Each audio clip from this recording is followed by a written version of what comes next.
Dust coated every surface of Studio B on the third floor of the building that used to be a Sears on Cermak Road. The mixing board, the mic stands, the row of gold records whose frames had gone gray with neglect. Jack Malone, 51 years old, sat in a cracked leather chair with a cassette tape pressed between both palms, turning it over and over the way a man fingers a coin he can't bring himself to spend. The red recording light was off. He hadn't pressed play yet. The studio smelled of old foam and machine oil, the kind of smell that doesn't leave a room so much as become the room. Jack stood and walked the perimeter, trailing 2 fingers along the top of the mixing board. A strip of masking tape on the glass still read Meridian in black marker, the name of the band he and Tom Reyes had built from a single demo recorded in Tom's mother's garage in Cicero back in 1997. He stopped at the tape and pressed his thumb over the letters until they blurred. He had driven 40 minutes from his apartment in Bridgeport to be here at 9:47 on a Wednesday morning, which meant he had taken the day off from his job managing inventory at a music supply warehouse on South Wabash. He had told his supervisor he had a doctor's appointment. The lie had come without effort, the way it always did, which was part of the reason he was here at all. Jack threaded the cassette into the old Tascam deck, pulled the mic close, and sat back down. His left knee bounced twice, then stopped. The red light blinked on at 9:53 a.m. Jack stated his name, the date, and then held the silence for 11 full seconds before continuing. What came out of him next was not polished. It was the account of a phone call he had made in March of 2004, a call to their label's A&R director, a man named Geller, in which Jack had told Geller that Tom Reyes was using again and couldn't be trusted to finish the album. It was a lie. Tom had been clean for 2 years. The call had cost Tom his contract. It had handed Jack a solo deal worth $180,000. The solo deal had produced one album that charted briefly in the Midwest before disappearing. Jack had cleared $34,000 after the label recouped costs. Tom, meanwhile, had lost his publishing rights in the fallout, the legal fees alone running close to $60,000. He had moved back to Cicero. The band's remaining members had scattered.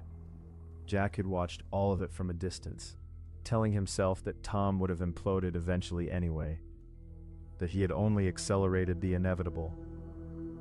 Saying it into the microphone now, he heard how thin it sounded. He stopped at 10:14 a.m. because his throat was dry and he needed water. He stood, rolled his shoulders, and that was when he saw it. A folded piece of paper sitting on the far left corner of the mixing desk. He had been in this room for 27 minutes, and he was certain the desk had been clear when he arrived. The paper was not a scrap. It was a full sheet, folded in thirds, the way a letter is folded when it's meant to be read standing up. Jack unfolded it with 2 fingers. The note was typed, single-spaced, 4 short paragraphs. The first line read, "The Geller call wasn't the beginning. It was the third move." Jack read it twice, then a third time. The note described, accurately, a conversation from a label showcase in November 2003, 4 months before the Geller call, in which Jack had told a booking agent that Tom had missed rehearsals due to substance issues. That had been the first lie. Jack had forgotten he had told it.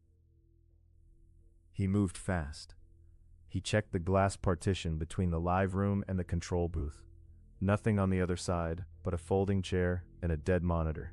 He pushed through the hallway door and stood in the fluorescent corridor, looking left toward the stairwell, right toward the emergency exit.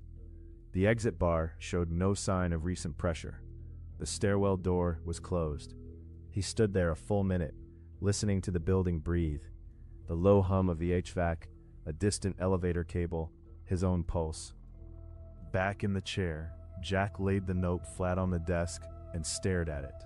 The November 2003 showcase had been attended by 11 people he could name and a room full of label staff he couldn't. Tom had been there. Tom had been standing 4 feet away when Jack spoke to the booking agent. Jack had assumed Tom hadn't heard. He pressed the heels of his hands against his eyes and held them there until the pressure turned to light. Then he pulled out his phone and opened his contacts. Tom Reyes was still in there, last called in 2011. He pressed record again and picked up where he had left off, but the cadence of his voice had changed. He was no longer reciting, he was unraveling. He told the tape about the November showcase. He told it about a third incident in January 2004 that he had never told anyone, a conversation with Tom's then manager, in which Jack had implied Tom was unreliable with money. 3 lies, a pattern, not a lapse. He stopped the tape at 10:41 a.m. The cassette held 47 minutes of his voice, and none of it had made him feel lighter. He had imagined, driving here this morning, that speaking the truth into a machine would function like drainage, that the guilt would follow the words out and leave him emptier in a good way. Instead, he felt the same weight plus the note, which was a new and specific kind of dread. He ejected the cassette, slipped it into his jacket pocket, and picked up his phone. He dialed Tom's number before he could think about it long enough to stop. The number rang 4 times and went to a voicemail box that was full. Jack stood in the parking structure on the 2nd level, the concrete cold and smelling of exhaust, and tried the number again. Full. He got in his car, a 2009 Civic with a cracked rear bumper, and pulled up the last address he had for Tom, a 2-flat on 26th Street in Cicero, the same block where Tom's mother had lived. He had not been to that block in 14 years. He backed out of the space and took the ramp down to Cermak, heading west. The 2-flat on 26th Street had new aluminum siding, beige, the kind that goes up fast and lasts 20 years without personality. A hand-lettered card in the 2nd floor mailbox slot read T. Reyes in blue ballpoint. The letters pressed hard enough to indent the card. Jack stood on the front stoop for 2 full minutes. A woman walked past on the sidewalk, pushing a stroller, and did not look at him. He raised his hand and knocked. The sound was flat against the metal door, and then the building was quiet, and then footsteps came down the interior staircase. Tom Reyes, 49 years old, opened the door in a gray Henley with a frayed collar and stood there without surprise. That was the thing Jack noticed first. No surprise.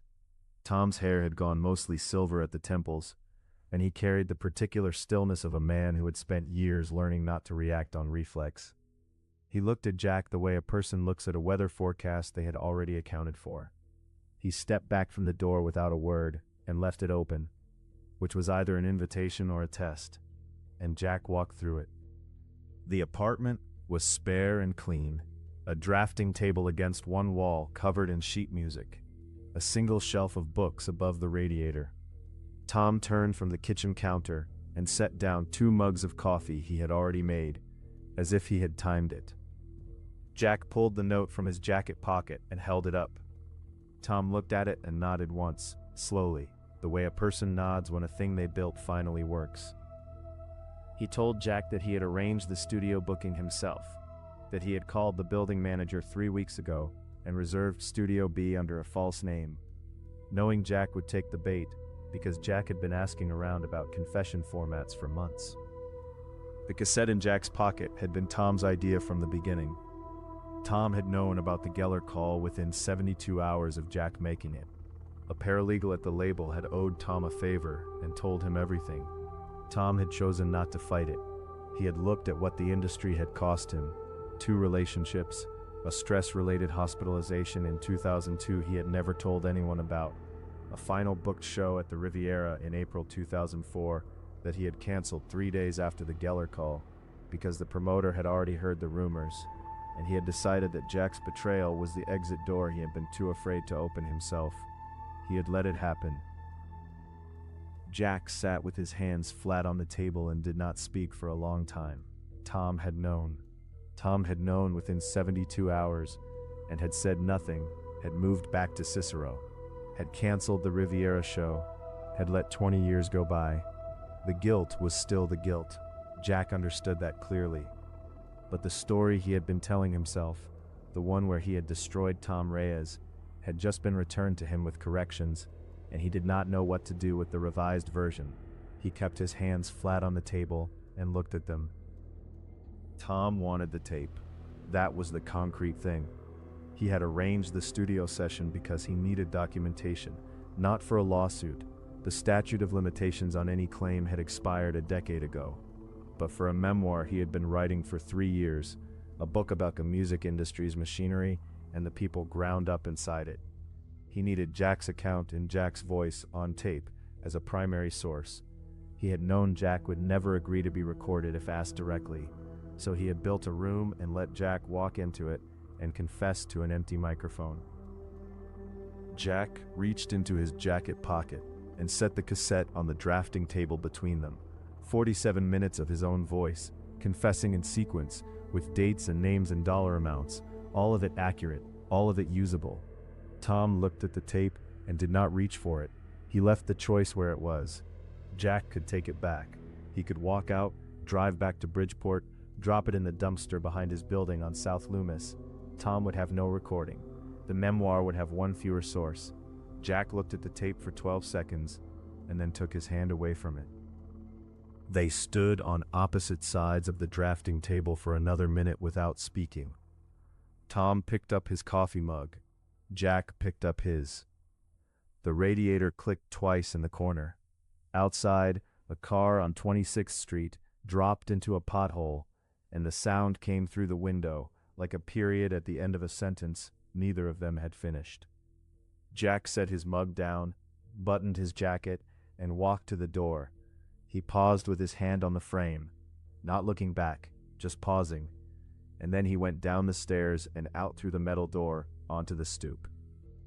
The air on 26th Street was cold and tasted of diesel from a bus that had just pulled away from the corner. Jack walked the half block to his car and got in and sat without starting the engine. He was not crying. He had expected something cleaner, either relief or rage, either of which would have been a shape he recognized.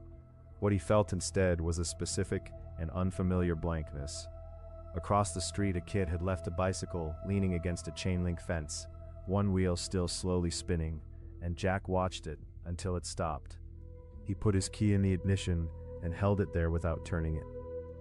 Upstairs, Tom Reyes carried the cassette to the shelf above the radiator and set it between a dog-eared copy of a music industry legal guide and a framed photograph he kept face down. He did not label the tape. He did not play it back. He stood with one hand resting on the shelf and looked at the window, at the gray rectangle of sky above the roofline across the street. The memoir had 112 pages. It had needed this one thing, and now it had it. He went back to the drafting table, sat down, and picked up his pen. Jack drove east on Cermak and passed the building on his way back toward the expressway. The third-floor windows were dark. Studio B was up there behind one of those windows, the Tascam deck still threaded with the empty reel, the red recording light off, the note gone from the mixing desk because he had taken it with him, and it was now in his jacket pocket next to nothing. He did not slow down. He drove past at 31 miles per hour and watched the building go by in his side mirror until it was behind the overpass and gone. By 4:30 p.m., Jack was back in his apartment on South Loomis, a second-floor unit that smelled of old carpet and the cumin from the restaurant below. He set the note on the kitchen table and looked at it under the overhead light. His phone showed no missed calls. He had not expected any. He opened the refrigerator, closed it without taking anything, and stood in the kitchen for a while with his arms at his sides. Tomorrow was Thursday. He was scheduled to open the warehouse at 7. He would drive the I-55 to the Dan Ryan to the exit at 35th, the same route he had driven for 4 years. He sat down at the table and picked up a pen from the ceramic mug where he kept pens. He turned the note over to its blank side and wrote the date at the top, the full date, day and year. Below that, he wrote Tom's address on 26th Street. Below that, he wrote $60,000. Then he pulled his checkbook from the kitchen drawer, opened it to the next blank check, and wrote Tom's full name on the payee line. He wrote $60,000 in the amount field. He signed it. He did not know if the account held enough to cover it. He tore the check out, folded it once, and set it on top of the note. Then he went to bed and left both of them on the table. The cassette tape sat on the shelf above Tom's radiator all that night, and the night after, and the one after that. The memoir reached 119 pages by the following Sunday. In Studio B on the third floor of the building on Cermak, the Tascam deck sat empty in the dark, its counter still reading 047. 47 minutes recorded, never rewound. The masking tape that read Meridian was still on the glass, its left edge lifting at one corner where the adhesive had finally given out. Another hour, finally told. This has been Untold Hours.